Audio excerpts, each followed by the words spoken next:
Siempre he oído decir que el cuento es uno de los géneros literarios más difíciles.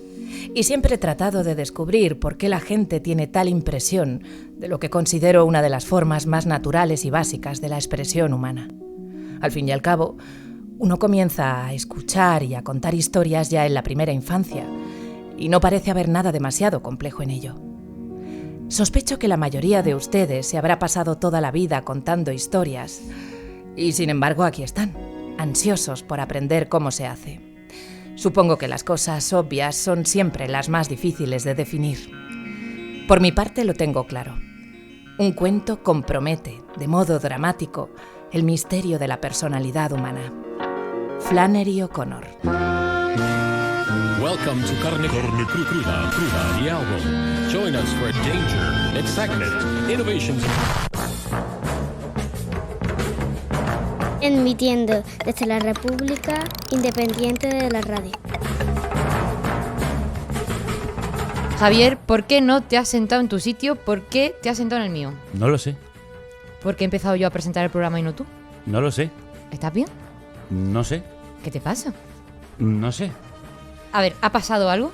No sé. Bueno, sí, me he despertado esta mañana y me he sentido raro. ¿Raro cómo? Con vértigo. Todo me daba vueltas y todo estaba fuera de sitio, ¿sabes? ¿Cómo que fuera de sitio? Las zapatillas en la mesilla de noche, la lamparita en el suelo, la almohada a mis pies, el edredón del revés. Quizá tuviste un sueño intranquilo. Como Gregor Samsa, es posible, no lo recuerdo. Pero después de muchos esfuerzos por controlar mi mareo, he conseguido salir de la cama y he llegado balanceándome a la cocina, donde pasaba lo mismo. La cafetera estaba donde el tostador sobre el fuego, la sartén en la nevera, la comida en el fregadero. Y en el salón igual, el espejo dado la vuelta, la alfombra sobre el sofá, los cuadros intercambiados y torcidos. A ver, ¿eres sonámbulo? No lo sé, no lo creo. Hasta ahora no, por lo menos. Puede que hubiera entrado alguien para, no sé, gastarte una broma. Pues ahora que lo dices... ¿Qué? A ver, que me estás asustando. Es que la llave de la puerta tampoco estaba en su sitio, no estaba por dentro, había cerrado dejando la llave fuera. Puede ser eso, alguien lo vio, entró y te lo cambió todo. ¿Pero quién? ¿Y por qué? ¿Y cómo? Bueno, ¿cómo quieres que lo sepa yo? Ya. Qué susto, ¿no? A ver. Pensar que alguien ha entrado en mi casa mientras yo dormía y ha puesto todo patas arriba y se ha marchado.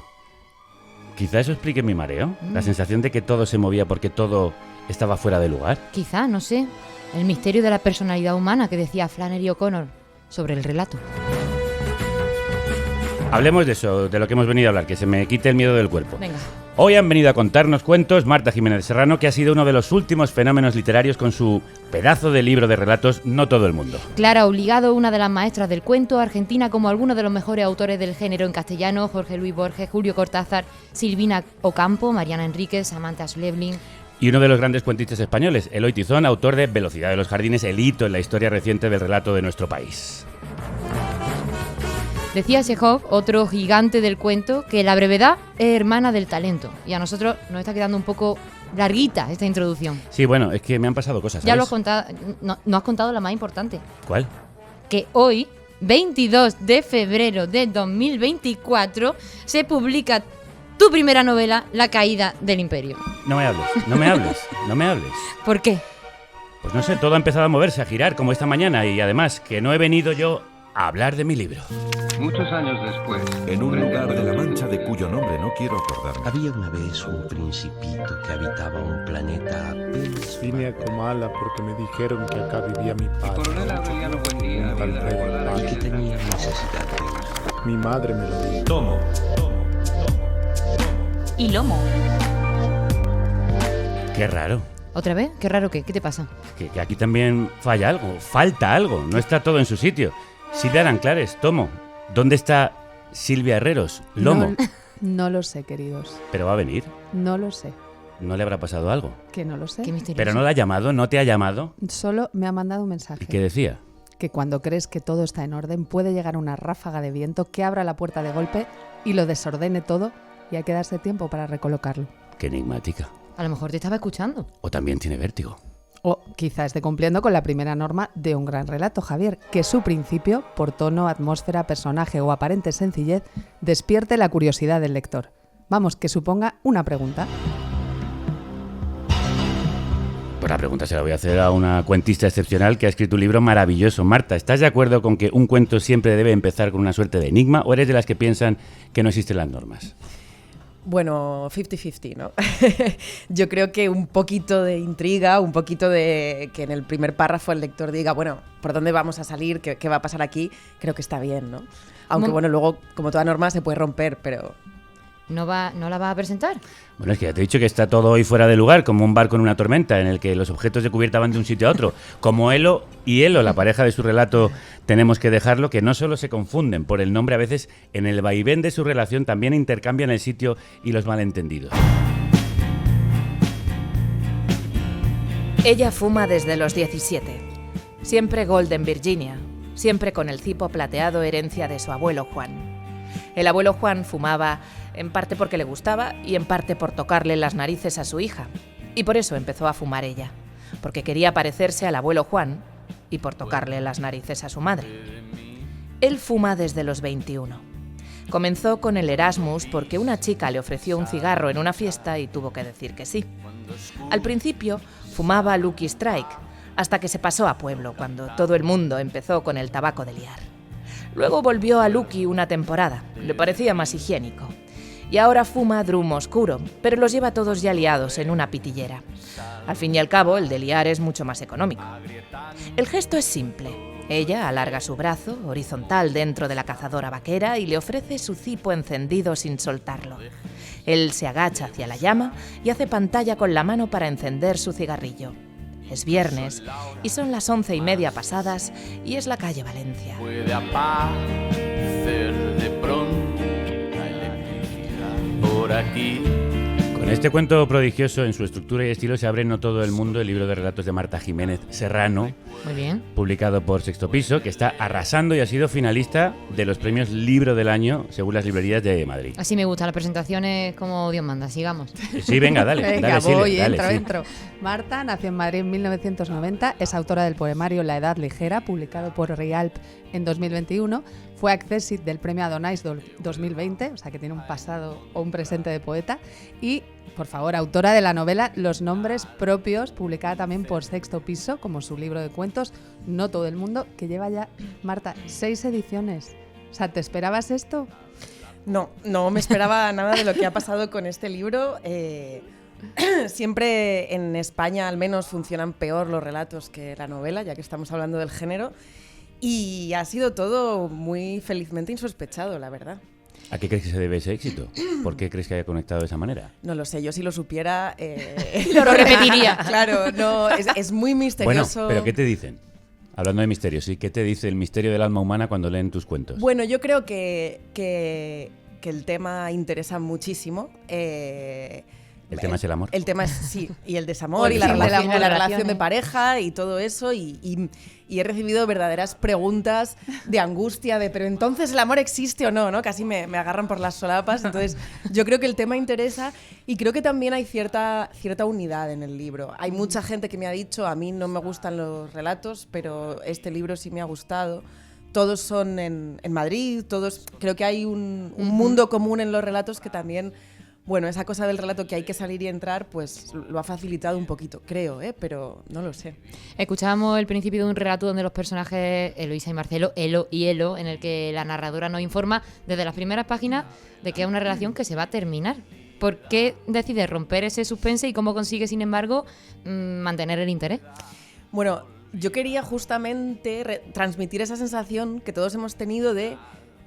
Yo ya lo veía venir, pero no lo vi venir, ¿no? O sea, ese final de que si uno mira para atrás en la relación dice, bueno, es que evidentemente esto estaba, vamos, o sea, cómo no iba a terminar, pero lo cierto es que cuando estamos ahí, no nos damos cuenta, ¿no?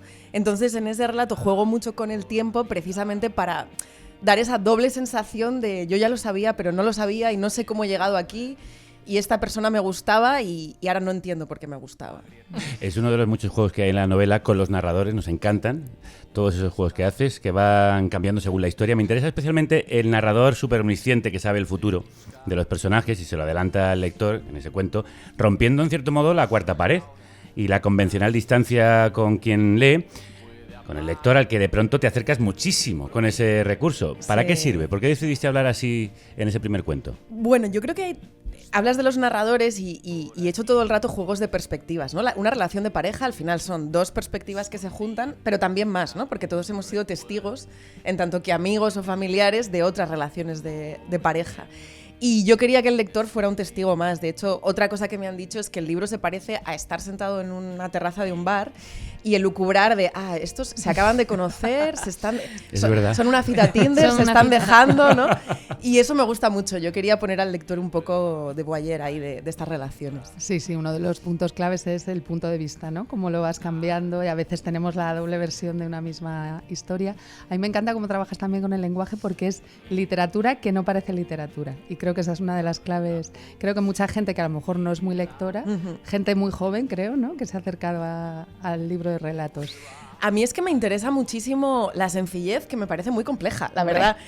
Y que creo que muchas veces está infravalorada, pero y me interesa como lectora también, ¿eh? Me gustan libros que aparentemente son sencillos y luego no lo son nada. Y también me interesa muchísimo, y en los muchos personajes de estos relatos lo he reflejado, el lenguaje de la calle, el lenguaje coloquial, los registros, cómo hablamos realmente, que también me parece que tiene una cosa de oído que no es evidente, pero es verdad que cuando lo vemos escrito, siempre, como ya lo oímos en el día a día, ¿no? Siempre nos parece más accesible, pero son dos cosas de la literatura que vamos, ya como lectora me interesan mucho. Y que cuesta mucho hacer. Sí, que es muy resulte difícil. tan transparente, tan fluido, tan natural. La lengua natural en la literatura es muy difícil de conseguir y tú lo haces de manera, en mi opinión, asombrosa. Muchas gracias. Son recursos que, si están bien, la cosa es que no se noten. Porque un diálogo mal hecho lo vemos todos al instante, ¿no? Y cuando está bien, como nada nos chirría y tal, pues parece que no nos damos cuenta. Y además genera una intimidad brutal que es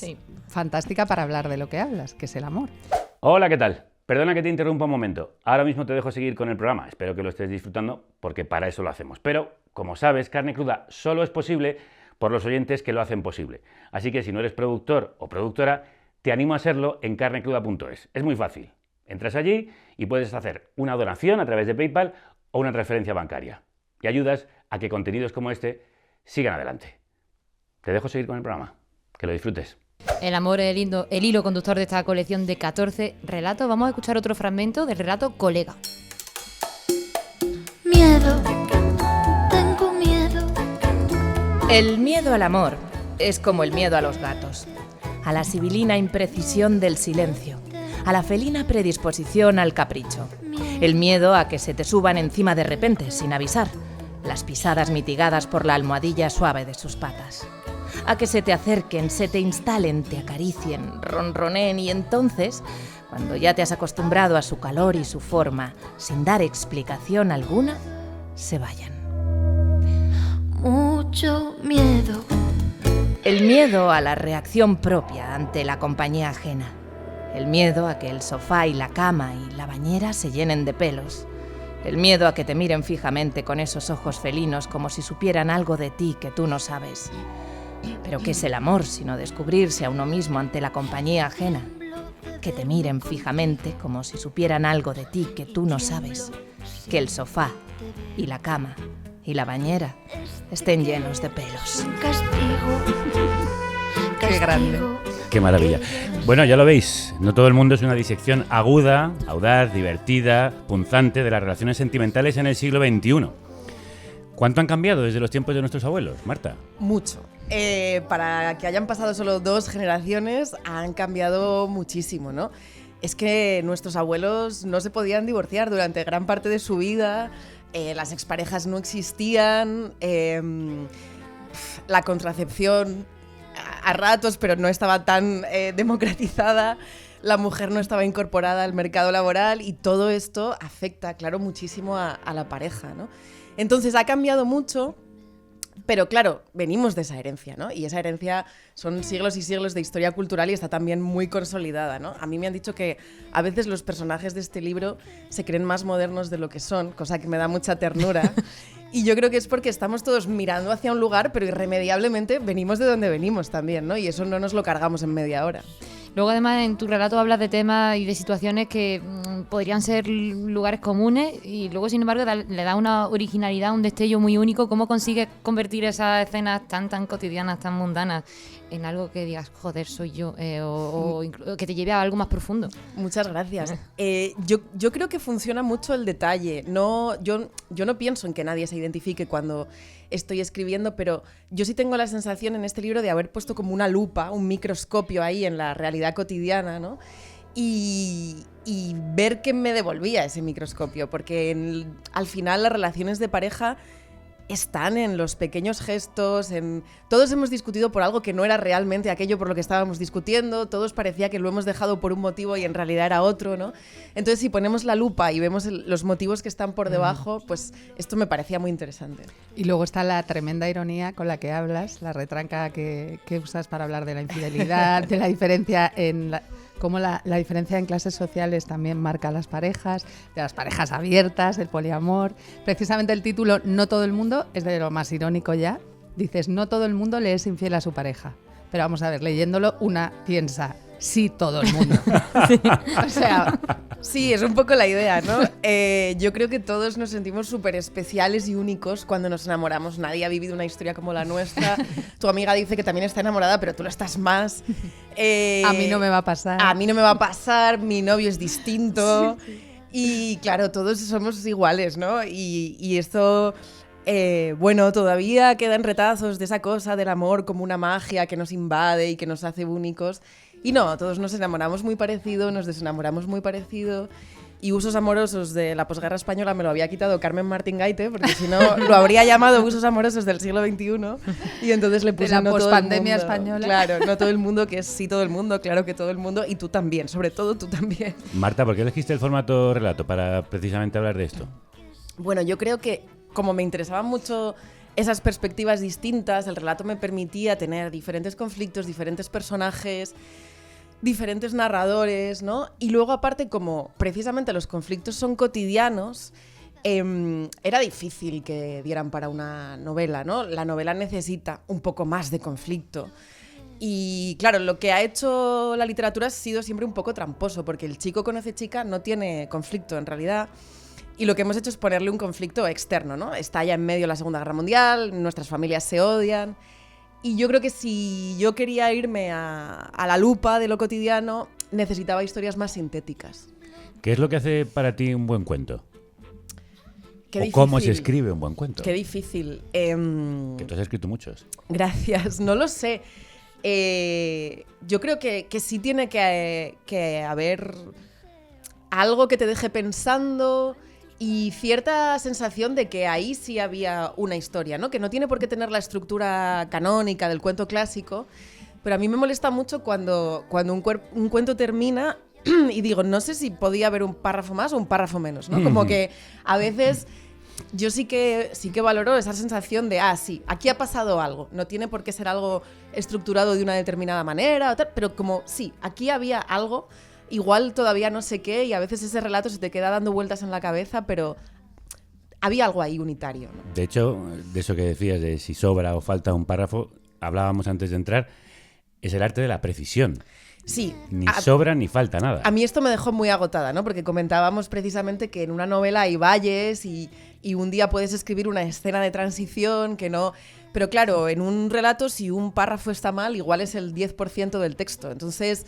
es muy exigente y terminé muy cansada, la verdad. Y claro, Marta, la técnica es distinta, o sea, a la hora de volver a reescribir, a releer, es mucho más... Sí, de hecho, claro, la novela, cuando la terminas, hay que releerla muchas veces y, en cierto modo, cuando terminas el libro de cuentos, a ver, también hay que releerlo, pero ya te los has releído todos muchas veces. Yo creo que son retos distintos, sencillamente. Es muy artesanal, ¿no? Muy de relojería, ¿no? Sí. Como de dejarte los hombros. Sí, de que si algo falla se va a notar mucho, se va a notar mucho más. Toda que la una maquinaria, novela. claro. Sí. Oye, para terminar, cuéntanos, ¿quiénes han sido tus maestros o maestras en el arte del cuento? ¿Quién te ha guiado? ¿A quién has copiado? Pues en este libro en concreto hay dos libros de relatos que fueron fundamentales. Uno es Mis documentos, de Alejandro Zambra, que es de los libros de Zambra que menos se me chifla. Y es, para mí, vamos, si no el mejor, de los mejores. Y luego también me ayudó un montón Salinger, los 9 cuentos de Salinger, que no tienen nada que ver en tema ni en nada, pero a nivel de estructura y de manejo del relato fueron fundamentales, la verdad. De grandes técnicos ella literarios. sabe. Es que fueron como dos libros que puedo decir que me estudié para escribir este. Sí. Después de este libro la gente te pregunta, te coge por la calle y te dice, Marta, dímelo, ¿estoy enamorada? Sí, un poco. Y que, Amor. Que si el amor es para siempre, como si yo lo supiera, ¿no? Me hacen preguntas muy existenciales. Pero es divertido, me está gustando mucho. Normalmente con un libro, ¿no? Uno acaba hablando siempre de los mismos temas y con este libro, que llevo ya muchos meses compartiéndolo con los lectores, salen muchos temas muy distintos y esto me encanta, ¿no? Qué bueno. ¿Qué pasa? Pensaba que a lo mejor eras tú quien tiene que despedir la entrevista. A ver, a mí me gustaría que durase para siempre, Vale. como el amor. Pero además, hoy estás tú en mi sitio. Yo diría que debes hacerlo tú. ¿Qué programa más rarito estamos haciendo? Bueno, Marta, esperamos que sigas escribiendo muchos cuentos sobre lo que sea, porque hemos disfrutado muchísimo leyendo No todo el mundo. Muchas gracias. Enhorabuena. Qué bien. Muchas gracias. Gracias, un placer. Gracias, Marta. Primero fuimos un programa de radio. Después un podcast. Podcast. Pero siempre seguimos emitiendo en directo. Desde entonces somos un podcast y un programa de radio. Luego nos independizamos de las emisoras. Nos convertimos en una república independiente. El primer programa de radio del país financiado por sus oyentes. Oyentes. Así que formamos una comunidad. Una familia. Y también hicimos programas en teatros. Nos convertimos en espectáculo. Y después en festival de música. Y en editores de un libro y un disco. Y en productora de podcast. Y en programa itinerante. Pero aún nos faltaba algo. Nos faltaba tener nuestro propio espacio, nuestro propio estudio. Ser un lugar de encuentro y un sitio donde grabar. Ser no solo un programa. Ser una emisora. Y lo hemos conseguido contigo. Contigo. Gracias a ti. Porque tú no eres un oyente más. Tú eres oyente de la República Independiente de la Radio. Y nosotros no somos un programa más. Somos carne cruda, mucho más que un programa de radio. Vaya, nosotras sí que tenemos una historia, ¿eh? Un relato. ¿A dónde vamos ahora? Bueno, aunque me hayas cambiado el asiento, deberías saberlo. ¿Sigue siendo el presentador? Hoy no. Hoy nada está donde debería, ya te lo he dicho. Una ráfaga de viento también me ha desordenado los papeles del guión. No sé a dónde vamos ni a dónde habrá ido mi mejor amiga Silvia, que tampoco está en su sitio. Bueno, Pero la otra Silvia te va a sacar del atolladero. dame la mano, que yo te ayudo. Que soy otra Silvia, pero creo que te valgo.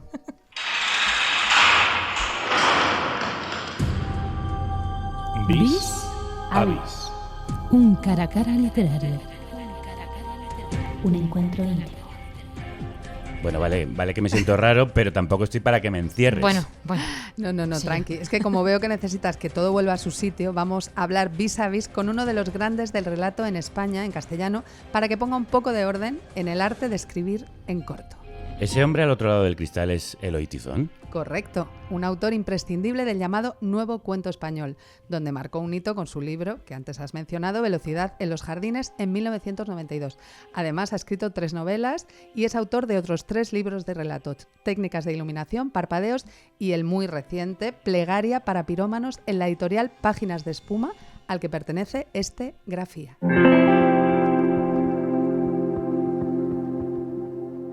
De tu escritor favorito siempre puedes aprender. Y de tu propio diario de tapas de hule, en el que vuelcas esbozos, pálpitos, embriones de ideas y sueños antes de que se esfumen. Nada es del todo real hasta que lo escribes o lo dibujas. No sabría localizar en qué momento me agarró la obsesión de sumergirme a fondo en la vida y obra de Xavier Serio. ¿Qué esperaba encontrar en sus hondos pasadizos de pistas falsas, posesiones psíquicas bizarras, abismos ontológicos, descripciones botánicas sazonadas con agujeros de gusano y teoría de cuerdas? Wow, tremendamente borgesiano este texto, Eloy, y tremendamente hermosos tus títulos. ¿Qué es Plegaria para pirómanos, tu último libro de cuentos? El mismo título de Plegaria para pirómanos da una clave de lo que podemos encontrar en él. Por un lado tenemos la intimidad del rezo, del monólogo, de lo personal, y por otro enfrentado a la locura del mundo y a la destrucción del fuego. Tus cuentos tienen las palabras tan exactas como si fueran poemas, Eloy. Siempre me ha importado mucho la relación entre la poesía y la narrativa. He intentado que confluyan en un territorio común, teniendo en cuenta las palabras del gran poeta argentino Roberto Juarroz, cuando decía: el oficio de la palabra es un acto de amor, crear presencia. Bueno, tú eres profesor de escritura creativa. ¿Qué le diría a alguien que no sabe si es escritor de relato o de novela? ¿Es más complejo un relato que una novela? Decía el escritor Philip K. Dick que la diferencia entre cuento y novela es que el cuento trataba del asesinato y la novela trataba del asesino. Bueno, puede ser una forma de enfocarlo. Creo que realmente escribir un libro de cuentos es tan difícil o tan complicado como escribir una novela. Eloy, ¿y cuál es para ti el secreto de un buen relato? Para escribir cuentos no hay secretos. Yo una vez imaginé una especie de fórmula magistral del cuento que sería la combinación de rigor técnico más compasión humana, pero tal vez me parece que se pueda aproximar a dos elementos fundamentales en un cuento. Oye, ¿y tus voces favoritas del cuento en castellano cuáles son? Hay muchas voces que me interesan, desde los clásicos del boom latinoamericano como Borges, Cortázar, Onetti, hasta figuras actuales como Andrés Neumann, Daniel Monedero, Valeria Correa Fiz, Emma Prieto. Pues muchas gracias, Eloy. La verdad es que siento que te veas en esta situación encerrado por tus cuentos, pero oye, así tendrás tiempo para escribir otra colección también hilada como Plegaria para Pirómanos, 9 cuentos entrelazados con destellos breves de ausencias y cotidianidad. De lo mejorcito del cuento en castellano, ¿eh? Y de lo mejorcito del cuento en castellano es la siguiente autora. Oh, capitán, mi capitán. El Club de los Lectores. En esta clase pueden llamarme señor Keating. El Club de los Lectores Hambrientos. O si son más atrevidos. Oh, capitán, mi capitán. Ñam, ñam. Queridas lectoras hambrientas, si tenéis hambre de relatos, la mejor cocinera, la Masterchef del cuento es Clara Obligado, que desde los años 80 tiene un famoso taller de escritura creativa donde también imparte clase Eloy Tizón, entre otros. Escritora argentina, llegó a España en 1976 huyendo de la dictadura y en un reciente ensayo, Una casa lejos de casa, la escritura extranjera, reflexiona precisamente sobre este desarraigo y la creación literaria. Es novelista también, pero sobre todo conocida por sus cuentos y microcuentos. Sus 2 antologías, Sea breve, por favor, marcaron un hito dentro del corpus del microrrelato en castellano. Con el libro de Los viajes equivocados ganó el premio Setenil, que es, junto con el Ribera de Duero, el premio de relatos más importante que tenemos en estas tierras. Cuando Liuba soñaba con su padre, se despertaba ahogándose. ¿Dónde estaría él después de que huyera en la nieve? Un recuerdo blanco y sonoro. La tienda de pieles con la estufa en el centro, el fuerte olor a leña, sus hermanos, el maullido del viento o el silencio radical. Ese lapso horrible en el que se quedaron solos. El más pequeño ya casi no lloraba y Liuba tenía los brazos agarrotados de tanto acunar a niños con hambre. La mirada absorta de los niños con hambre.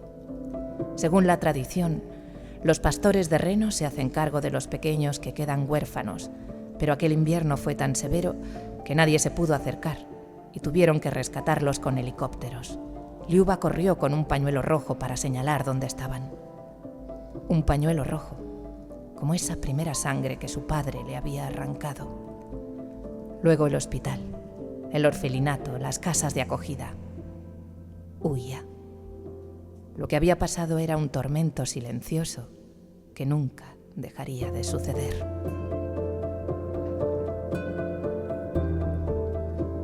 Escuchábamos una de las 3 narraciones encadenadas de 3 maneras de decir adiós, publicado por Páginas de Espuma, un libro sobre 3 mujeres, sus 3 paisajes y sus 3 adioses. Clara Obligado, crudos días. Buenos días. ¿Cómo estás? Muy temprano, ¿no? Sí. Para una cuentista. ¿Eres una escritora nocturna? Bueno, doy talleres hasta las 10 de la noche y trabajo como hasta las 3 después. Bueno. Oye, ¿dirías que 3 maneras de decir adiós son 3 cuentos largos o una novela? Ni idea. Yo creo, mira, ayer hablando con mis alumnos, que un cuento es aquello que un autor dice que es un cuento. Entonces, para mí son 3 cuentos y yo lo que trato es de estirar el cuento para darle todas sus posibilidades. ¿no? Entonces tiene algo de novela, tiene algo de microficción, tiene algo de poema, tiene... No sé, los géneros puros me parece que no están en mi ideología. ¿Y en qué momento un cuento largo se puede convertir en una novela breve y en qué momento un corpus de relatos podría ser una novela? En cualquier momento. En el que lo decida el autor. Cuando menos te lo esperes. Cuando el texto lo decida, ¿no? El texto de pronto se estira y se convierte en otra cosa. Y en todo caso, creo que el cuento corre hacia la semilla y la novela ramifica. Y eso se nota mucho cuando estás escribiendo. Cuando se te empieza a abrir, es que estás en una novela.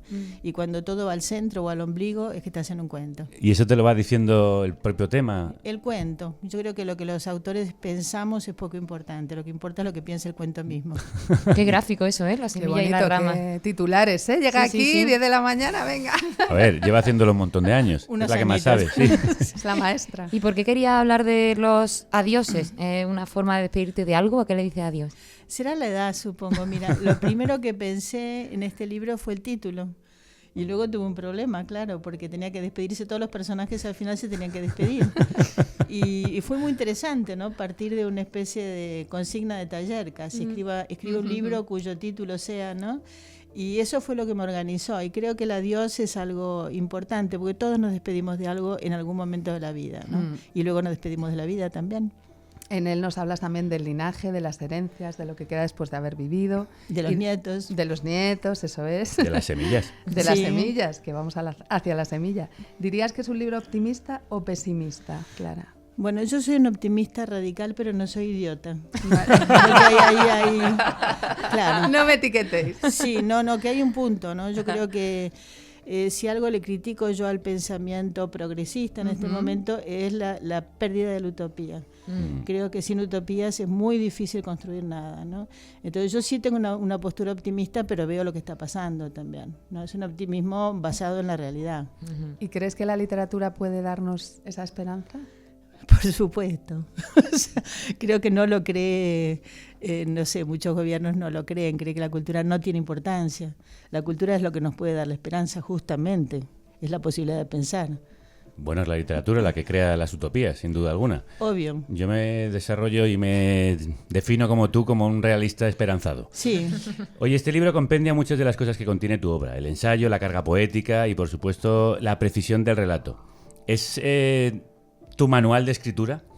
No tengo manuales de escritura, yo soy bastante ácrata, ¿no? O sea, yo creo que sí, es cierto que es importante, hay una serie de cosas que nos enseña la tradición que ahí están, que yo las respeto mucho, pero hay un camino de investigación que también es importante. O sea, trabajo bastante con gente joven y creo que están haciendo cosas interesantísimas, las mujeres jóvenes, por ejemplo, ¿no? Y se están cargando ciertas normas, y esa es la obligación de la literatura, romper con los moldes. Pues vamos a romper todos los manuales, pero sí es cierto que tú, a lo largo de tu obra, vas dejando perlas como esta sobre lo que es la literatura.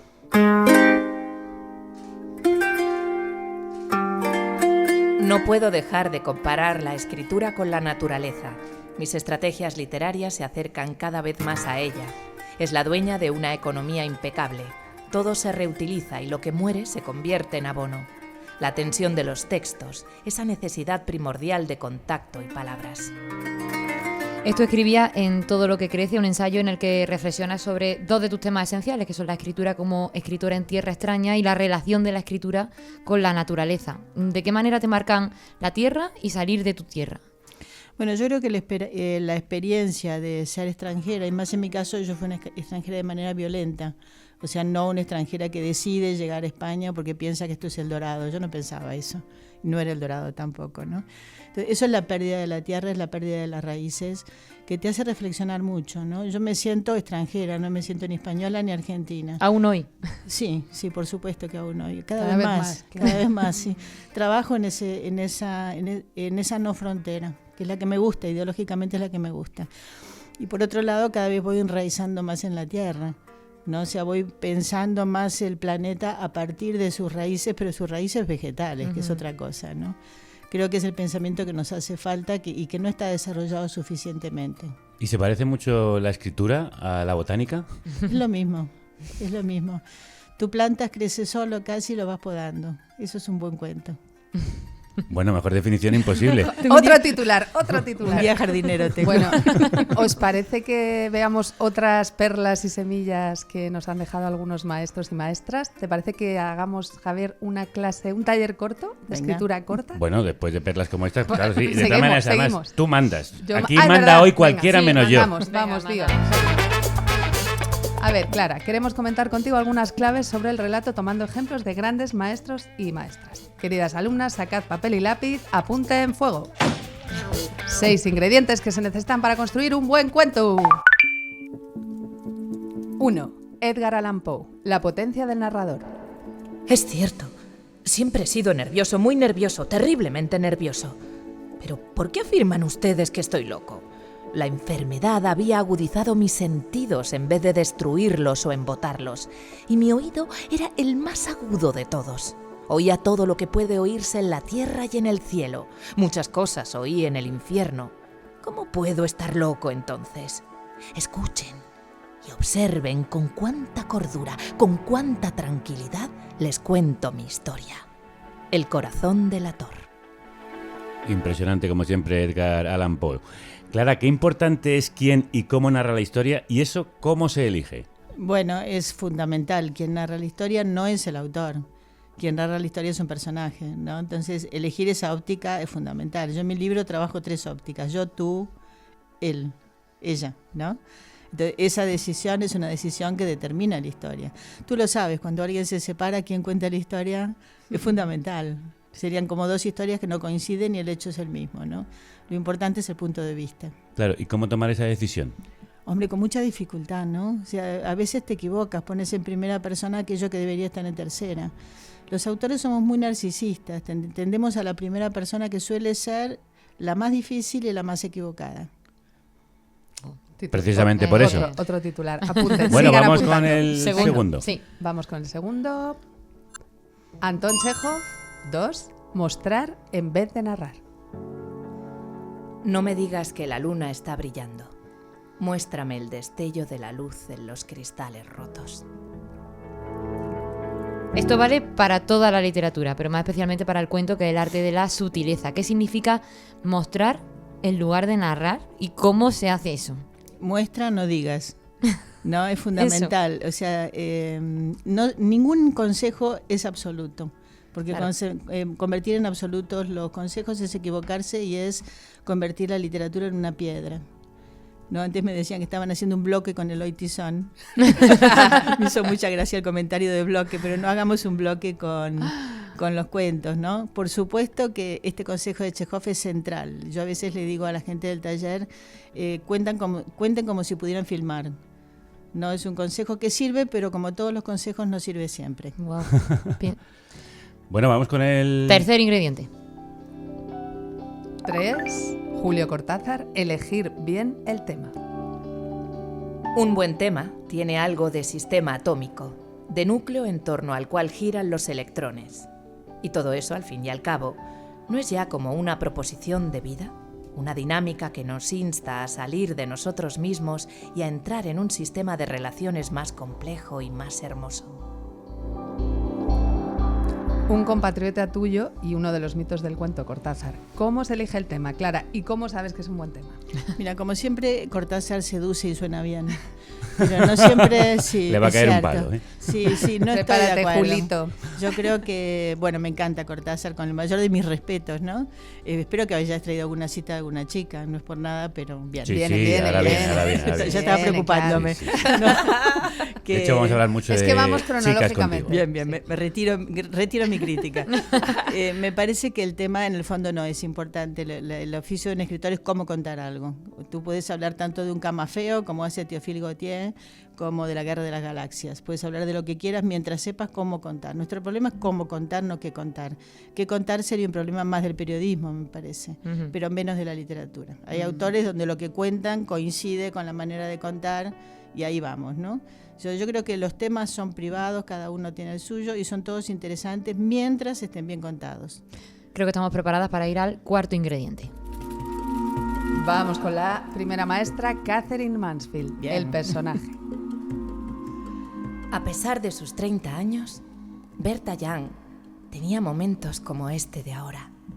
en los que hubiera deseado correr en vez de andar, deslizarse por los suelos relucientes de su casa marcando pasos de danza, rodar un aro, tirar alguna cosa al aire para volverla a coger o quedarse quieta y reír simplemente por nada. ¿Qué puede hacer uno si, aun contando 30 años, al volver la esquina de su calle le domina de repente una sensación de felicidad plena, como si de repente se hubiese tragado un trozo brillante del sol crepuscular y éste le abrasara el pecho, lanzando una lluvia de chispas por todo su cuerpo? Qué genio, Kate Mansfield, y qué prodigiosa forma de describir la felicidad, tragarse un trozo brillante del sol crepuscular que produce una lluvia de chispas por todo el cuerpo. ¿Cómo se construye un personaje así? Es un genio, ¿no? Sí, o sea, absoluta. viene a decir lo que yo decía antes, o sea, que no importa lo que cuentes, porque al final que nos importa lo que le pasa a Berta Young, pero cómo lo cuenta, ¿no? Entonces, cuando ella cuenta así, todos sentimos que en algún momento nos tragamos la felicidad también, ¿no? O sea, hace algo que es universal desde lo pequeño. Es genial. O sea, cómo se crea un personaje es una tarea dificilísima.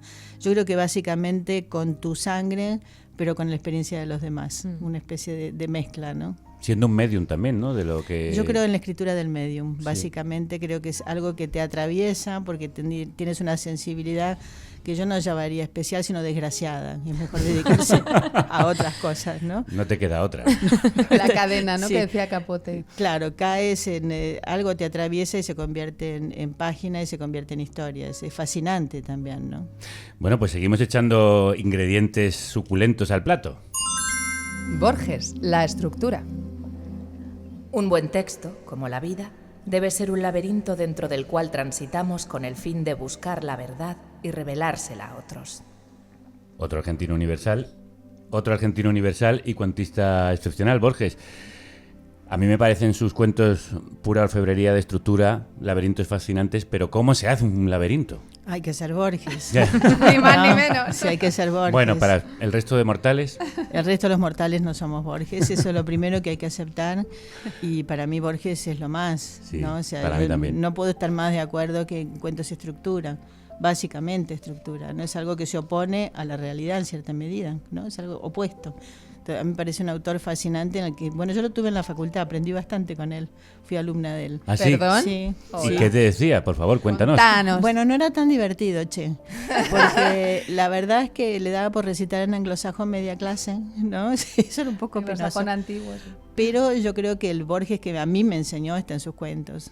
El otro, el viejito simpático, tenía sus cosas, ¿no? Esta cosa socorrona y de leer siempre al margen, de leer lo que no debes, de ser desobediente. Eso era Borges. ¿Qué consejos daba para escribir? Ninguno. Bueno, pero ¿qué aprendiste de él? Aprendí a leer en el margen, básicamente. O sea, que a Shakespeare lo ibas a leer porque si no eras tonta. Y en cambio leía a Christopher Marlowe y a leer autores raros y a asombrarme con la literatura y la pasión de Borges, muy interesante. Era como un niño, en realidad. Yo he leído muchas entrevistas. Regalazo. Cuando hablaba de literatura se le encendían los ojos, esos ojos ciegos, y se le notaba una pasión de... Loca, sí, ¿no? loca Sí, por la sí. lectura. De hecho, él siempre decía que era más un lector que un escritor. Sí, Bueno, sí. es coquetería de lectura. Ya, lo sé absolutamente. Lo Es sé. una coquetería. Bueno, pues para terminar, una autora adictiva. Venga. Vamos con Lucía Berlín. El tono o lo que es lo mismo, la magia. Ay, Te ha sonado tu móvil, ¿eh? espera, que ha sonado. Espera, ay, perdonad, me he metido el móvil. Perdonad, que debe ser la otra Silvia. Bueno, pues anda que viene, igual es que viene. ¿Qué dice? ¿Qué dice? A ver, espera, que es un audio. En mis ojos había pánico. Me miré a los ojos y volví a mirarme las manos. Manos nerviosas, desamparadas. Vi hijos y hombres y jardines en mis manos. Pero vamos a ver, esta mujer está tan descolocada como yo hoy. Pero espérate, que esto no es un audio, esto es una cita de Lucía Berlín, de uno de sus cuentos, de los de Manual para Mujeres de la Limpieza. Bueno, maravilloso libro, por cierto. O sea que Silvia también está haciendo el programa, pero desde otro sitio. Fuera de lugar, como yo. Clara, ¿cómo se encuentra el tono para conseguir esa magia, para descolocar a través del misterio Eso me lo tienes que preguntar a mí de noche. Por la mañana, ¿cómo se encuentra el tono? Es dificilísimo el tono, dificilísimo. Puedes pasarte 3 meses frente a una frase y no dar con el tono. Yo a veces paso años en encontrar un tono. ¿Sí? Sí, años. Dejo el cuento ahí y ya el tono surge del cuento. Es dificilísimo y no hay manera de definir eso, ¿eh? Eso además cada cuento te habla, ¿no? Por eso insisto, ¿no? Que el cuento no es el autor, sino que el cuento es el texto. Y lo que el texto te va diciendo. El caso de Lucía Berlín es muy particular, porque ella, su propia vida es como muy literaria y hace que el tema y el texto, es muy buena escritora también, estén muy unidos, ¿no? Pero no siempre sucede así. Ella, el tono es el tono de su vida. Claro. Total. Oye, pues yo creo que después de este curso acelerado que nos ha dado No cobro, Clara, Hoy no voy a cobrar. Hoy no lo cobras. ¿Por qué por la mañana? Porque Que por si la fuera por mañana. la noche. No estoy trabajando en la mañana. Y luego linkamos a tu taller. Podríamos ver si los oyentes aplican bien estas reglas en nuestro concurso de microrrelatos. Aquí el tema se lo hemos dado nosotros. Como el 13 de este mes fue el Día de la Radio, le hemos pedido que dediquen sus cuentos a nuestro medio. La ganadora, porque, no sabemos, de última hora han llegado hombres. Que, No, pero las que han entrado en el sorteo son todas mujeres. Cierto, es verdad, perdón. La ganadora, porque todas son mujeres las que han conseguido entrar en el sorteo, se llevará un lote de libros. Hemos tenido que desechar alguno que no se ceñía al tema y he echado a suerte a las finalistas porque, no todas cabían. Es que eran muchas. Al final ha llegado una afluencia de casi 20 relatos. Pensábamos que nadie iba a participar Pero y no. mogollón. Qué maravilla. Vamos con ellas. Pese a que los escuchaba con asiduidad, siempre había odiado esos programas nocturnos de la radio a los que la gente llamaba para contar sus miserias, pero acumulaba ya demasiados fracasos, cientos de años de soledad, así que descolgó el teléfono y marcó el número. ¿Hablar por hablar? Buenas noches. ¿Hablar por hablar? Buenas noches. Buenas noches, bienvenido a Hablar por hablar, díganos. Bueno, es que encima ha hecho un montaje radiofónico, sí, ¿eh? Vamos a ver recursos. Clara, este es el primero. Producción. Acuérdate de hablar por hablar, vamos a llamarlo, ¿vale? Vamos con el segundo. El entierro. Se subió delicadamente las medias, primero un pie y luego otro. Se ajustó el vestido negro, las gafas de sol y comprobó que llevaba pañuelos en el bolso. Apagó la radio y se fue a la calle. El entierro era a las 6. Llevaba días sintiendo que vivía la vida de otra persona. Full color, HDR. Y ahora de repente el negro, el adiós. Cuando vio arder el último pedacito de sardina, esbozó una sonrisa. Comenzó a contar los días que faltaban para el próximo carnaval. Bueno, este te tiene que gustar, Clara, porque habla de adioses. Qué manía. Eso fue un libro, olvídalo. Vale, lo olvido. A este le llamaremos carnaval. Vale, Carnaval. Vamos entonces con el tercero. Venga. Con frialdad burocrática embistió la puerta hasta quebrarla. Por la enorme brecha se percibía la escasa luz del piso, tamizada por los periódicos que cubrían las ventanas. Una lengua de vapor acre hizo que sus botas de punta acerada retrocediesen un paso. Dentro, solo el rumor de la radio. Las noticias de mediodía hablaban del barrio. Un nuevo desahucio será ejecutado este mediodía en la calle Paraíso. Paraíso. Bueno, Paraíso. Calle Paraíso. Calle Paraíso. Venga, Calle Paraíso. anotamos. ¿Qué te ha parecido este, Clara? Hombre, me parece un cuento social, ¿no? Me parece un cuento efectivo en ese sentido, pero me parece que cada uno de los tres tiene algo distinto. Vale, luego nos lo comentas. Sí. Vale, vamos entonces con el último. En la cocina siempre hay una radio sonando. Es como a ellos les gustaba hacer su día a día más ameno. A ella la oías cantar, otras veces llorar, a él cabrearse con las noticias o silbar una canción. Su voz y sus llantos dejaron de escucharse. Años después dejamos de oír los enfados y los silbidos. Pero la radio sigue allí, en la encimera de la cocina, conectada a las 24 horas del día, sin importar lo que esté sonando. A alguno de los dos les gustaría. Esa es mi casa y eran mis padres. ¿Qué motivo este? Joder. Uy, padres, este me ha encantado. Mi casa, mis a mí padres. También. Y además la radio ahí conectada Sí. con los padres. Claro. Bueno, Clara, como maestra, Por favor, tenemos. O sea, coméntanos qué suerte estos tienen cuatro. estas Sí, autoras. coméntanos estos cuatro relatos. Tendría que haber apuntado, ¿eh? Me parece Vale. que son, el primero es microteatro, no es un micro narrativo. El último trabaja un tema muy interesante que es el vacío. Es muy difícil trabajar el vacío. El tercero, yo creo que es un cuento sentimental que juega con nuestros sentimientos, con lo cual literariamente hay que mirarlo más. O sea, nos toca más, pero a veces... ¿El tercero a cuál te refieres? El del desahucio. El del desahucio. Claro, ¿quién no se conmueve? Tienes que ser el corazón de piedra. Claro. ¿no? Tramposo, ¿no? Bueno, tiene que ser Ayuso, por ejemplo, para no conmoverte, que no te importa. Bastaría con eso. Sí. Bastaría, cierta inhumanidad, ¿no? Entonces yo creo que eso es un truco en literatura, no siempre lo sentimental, que a eso juega Lucía Berlín también, ¿no? Claro. Y el segundo era el del carnaval, el que salía... Carnaval a mí me falta un poco de claridad en ese cuento, para que el impacto sea tan fuerte, ¿no? Yo creo que los 4 son interesantes, porque tienen cada uno... Juega una partida que vale la pena, ¿no? ¿Y quién ganaría esta partida? Porque tenemos que darle un lote de libros.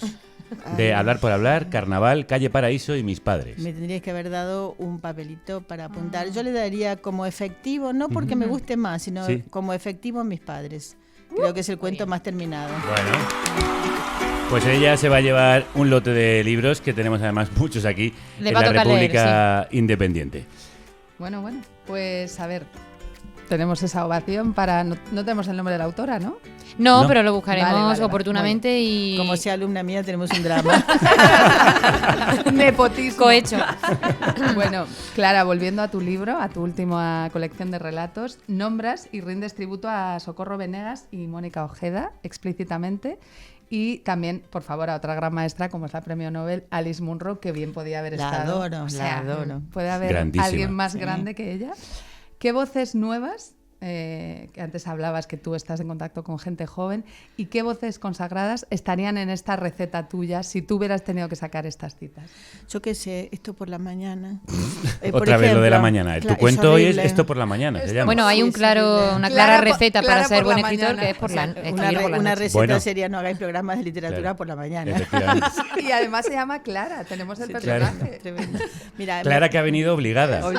No, he venido con muchísimo gusto. Eso es mentira. Me encanta vuestro programa, eso es totalmente mentira. Alice Munro me parece una absoluta diosa, es Chekhov con faldas, ¿no? Sí, muy bien dicho. Sí, es una Chekhov con faldas. Me gusta Mónica Ojeda también. Bueno, a las que estoy citando, Socorro Venegas me parece una escritora mexicana, me gusta mucho América Latina, literatura latinoamericana. Voy a ser injusta, Giovanna Rivero me parece una escritora impresionante, no es joven, tiene 50 años ya. Sí. Yo qué sé, Valeria Correa Fis, que la citó también. Ahora salió un libro de Nuria Barrios de cuentos, para mí es una escritora muy, muy efectiva. Yo qué sé, te podría hacer una lista. Has hecho un montón, ya está. Si hayas dejado deberes de lectura para nuestros oyentes. Hay gente que apuntando a fuego. Hay cientos de escritoras buenísimas para leer en este momento y cuentistas de primera también.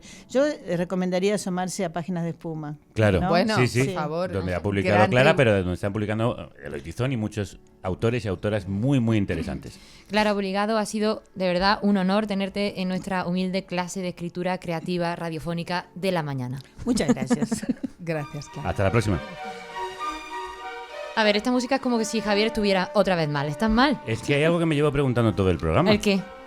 ¿Vosotras no oís una voz? ¿También oyes voces ahora? ¿Qué voz? Sí, una voz fabulosa, que no es una de nuestras voces habituales y que leía todos los textos. Cuando acabó de limpiar la casa sacó... No estáis oyendo esta voz. Sí. En un cubo con tapadera y Vale. Es que, a ver, claro, no es que se te haya ido la chaveta. A ver, bueno, por lo menos no del todo, claro, ¿vale? No del todo. Es la voz de la grandísima actriz, narradora y directora de audiolibros, Sol de la Barreda, aquí, que está presente en nuestro estudio y que ha narrado algunas de las cuentistas que hoy hemos citado, como Alice Munro o Lucía Berlin, de quien, por cierto, acabas de narrar un nuevo libro, Una nueva vida, también narrado como escuchas. Y sobre todo le gustaba contemplar los árboles. Cada día pensaba en su marido. Hablaba con él mientras observaba los árboles. Sol, crudos días. Qué bonito escucharte hoy. Gracias, hola. Crudos días, Sol, menos mal que existes y no eres una voz en mi cabeza. Bueno, aunque cualquier voz es siempre una voz en tu cabeza, pero no entremos ahí. Cuéntanos, ¿cómo ha sido la experiencia de narrar a semejantes autorazas? Pues un gozo, gozosísimo. Estaba escuchando a Clara y coincido con ella en muchas cosas, ¿no? Ella decía, el cuento y tal, el texto lo dice. Para mí, el trabajo como narradora, cuando es gozoso y es porque el texto lo hace todo en mí. y yo soy como una especie de canal. Esto de la medium. Mira, no es casual que me haya vestido un poco de medium. Y es un poco un ejercicio de salir de ti y usarte para transmitir lo que otro ha escrito. Lo estábamos viendo antes cuando te brillaba la felicidad por la cara con las chicas cuando estaban leyendo. Y estaba a primera lectura, ojo. Oye, ¿y cada autora tiene un tono diferente al narrarlo? ¿Cambian la voz? ¿Cómo va eso? Yo lo que hago es dejarme afectar. Y bueno, hay cada autor es cada autor, ¿no? Entonces también tiene que ver como el método actoral, ¿no? Con cómo eres tú. Entonces hay autores que, por ejemplo, yo con Berlín, que comparto muchas cosas, luego descubrí muy estructurales. Yo tengo una escoliosis dorsal derecha exactamente igual que la suya. Y bueno, ahí hay toda una cosa psíquica. Nos estamos poniendo esotéricos. No, sí. Pero yo, por ejemplo, a Berlín tengo que leerla, olvidarme, saber, tener en mi cabeza los relatos, si hay cierta unidad o no, y dejarla reposar. Y luego, porque hay cierta comunión de almas, por así decirlo, estructural, luego me lanzo como en un tobogán, no sé a dónde voy. Y sale. Y sale. Y yo qué sé, por ejemplo, Marguerite Yourcenar, que hice sus cuentos completos, que los narré, es otra cosa totalmente diferente. Me los tengo que trabajar de manera mucho más técnica, claro, más fría, ¿no? Y controlar más. Pero yo, que tengo una personalidad bastante analítica y perfeccionista y hasta controladora, yo tengo que, dependiendo del autor, salir de ahí para que él venga. Para hacer esto de medium y dejar que el texto opere en mí y yo dejarme afectar libre, ¿no? ¿Y te va cambiando de mis la voz? cosas. ¿Te va cambiando la voz si el texto te lleva por otros sitios o si la autora o el autor son diferentes? Se hace solo, o sea, es que esto es un poco... lo de medium va en serio, es un poco mágico. esotérico. Se hace solo. Y los personajes, recuerdo, no soy malísima para los títulos y los detalles. No te preocupes por eso. Recuerdo, ese estaba en Una noche en el paraíso de Lucía Berlín. Había dos borrachas, ¿no? Hay todo un tema con su madre alcohólica y tal, pero había dos borrachas. Y las dos borrachas me salían, o sea, parecía bipolaridad pura. Y eran diferentes y esta cosa de yo Gollum dejarme arrastrar y de repente yo decía, ¿pero qué estoy haciendo? ¿No? Y bueno... sigo poniendo a Berlín de ejemplo porque bueno, está muy reciente y me Está gusta muy mucho. reciente. Pero en este último libro hay un relato muy complejo técnicamente, Sí.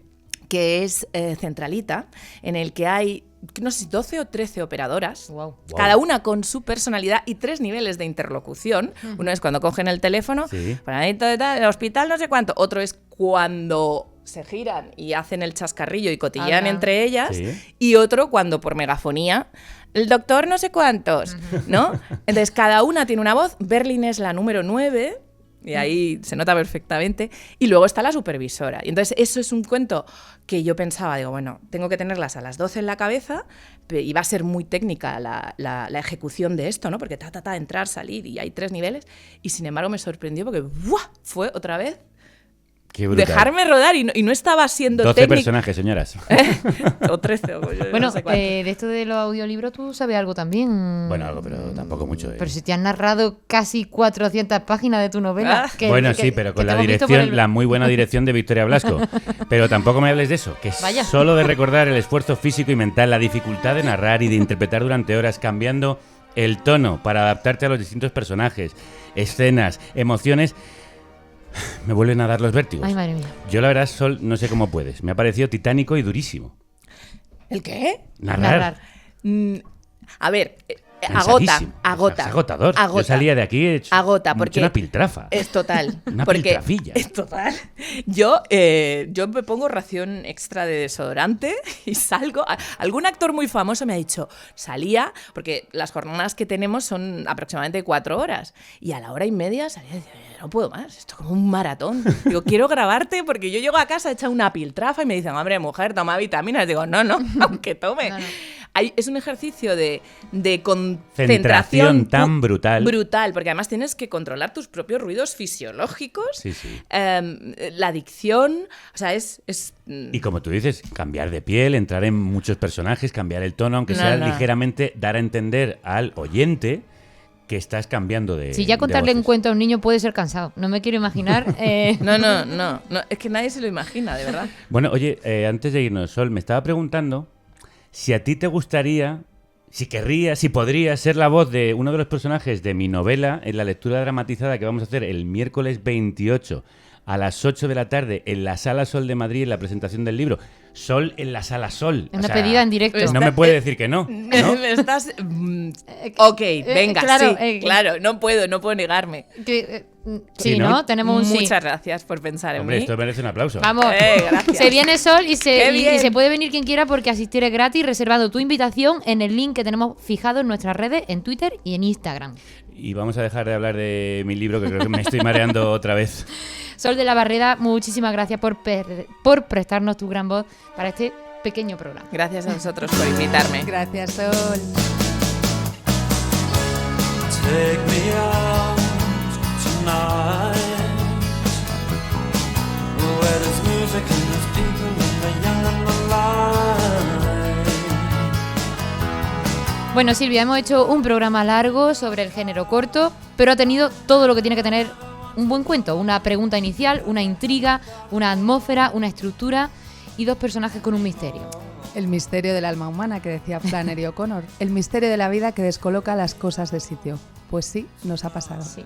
¿Os acordáis cuando empezábamos la temporada que nos las veíamos las Silvias fuertes y triunfantes? Bueno, y tanto. Los planes eran llegar a los 50.000 oyentes, ¿no? Independizaros y hacer un club de lectura todos los meses. Lo íbamos a petar, nos íbamos a comer el mundo.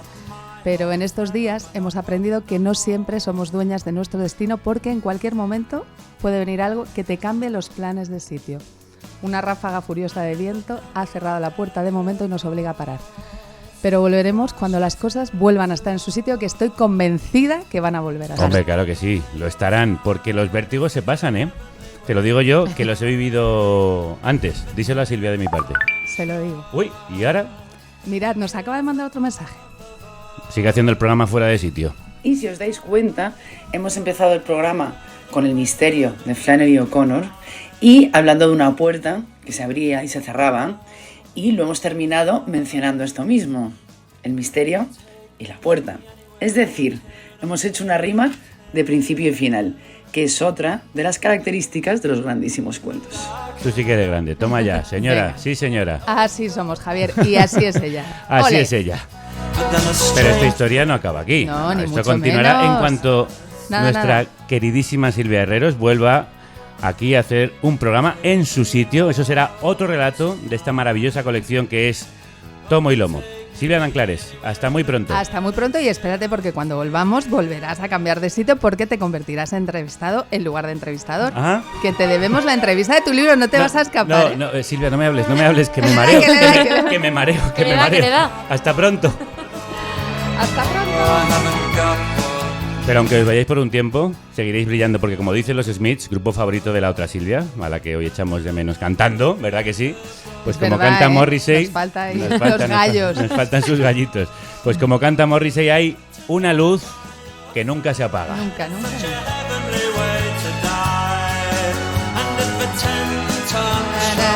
Mira, puede cantar Silvia Nanclares. Vamos, Javier.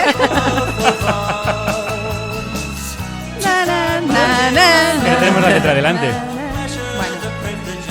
Ay, Silvia, hija, vuelve, que nos Claro, falta. Ella que nos falta. lo lleva siempre preparado.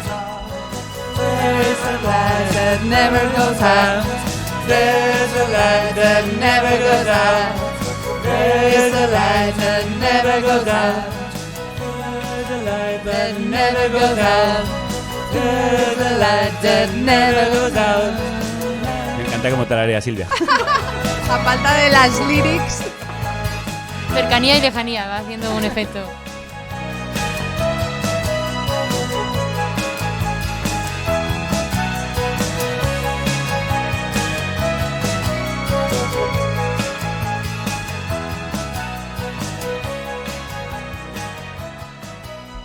¿Sabes una cosa, Javier? Yo ya sé lo que te pasa. ¿Por qué está todo descolocado y por qué tienes esos vértigos? ¿Ah, sí? ¿Por qué?